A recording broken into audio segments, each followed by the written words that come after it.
Bonjour à mes abonnés, j'espère que vous allez bien. Je vous remercie pour votre soutien. Bienvenue à ceux qui me visitent pour la première fois.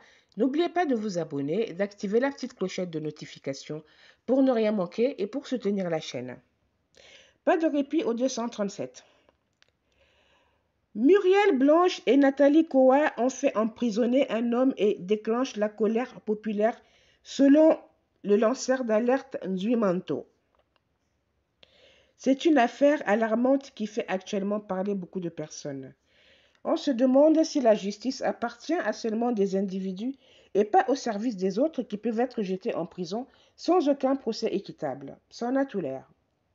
L'activiste Ndui Manto a écrit sur sa page que Muriel Blanche a fait jeter en cellule un jeune blogueur qu'elle accuse d'avoir relayé des fausses informations sur elle.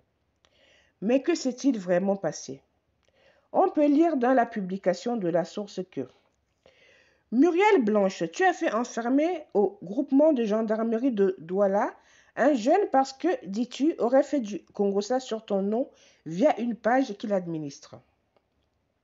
Je te parle d'Endeme Ekong Raphaël en cellule depuis une semaine. Paul Biya est insulté tous les jours dans les médias. Pourtant, il n'a jamais fait arrêter un journaliste ni censurer le média en question.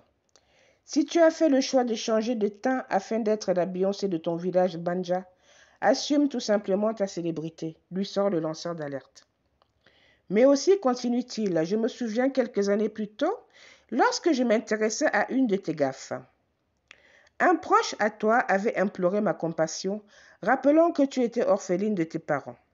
Un orphelin n'envoie pas les enfants d'autrui en prison sur la base de prétextes fallacieux. Tu vas faire libérer cet enfant, sinon je vais te prouver que la vie n'est pas un scénario du producteur Ebenezer Kopombia. Dans un second post à ce sujet, Ndui la Panthère Noire d'Afrique enchaîne que la famille d'Endeme Kong Raphaël a appris via cette page que leur enfant disparu depuis une semaine, qui n'avait pas donné signe de vie, se trouve en cellule au groupement de gendarmerie de Douala. Le blogueur était accusé par Muriel Blanche d'avoir relayé le Congossa sur son nom. Un deuxième nom est également cité, celui de Nathalie Koa. Lorsque je vais demander au service secret de la résistance de faire rien que leur travail, personne ne m'accusera de fratricide. La question brûle les lanceurs d'alerte de l'intérieur. Certains de vous m'ont interpellé sur cette affaire concernant cette Muriel Blanche à ce Raphaël, comme quoi, au nom de la justice que je prône toujours, je dois dénoncer l'arrestation de ce Raphaël.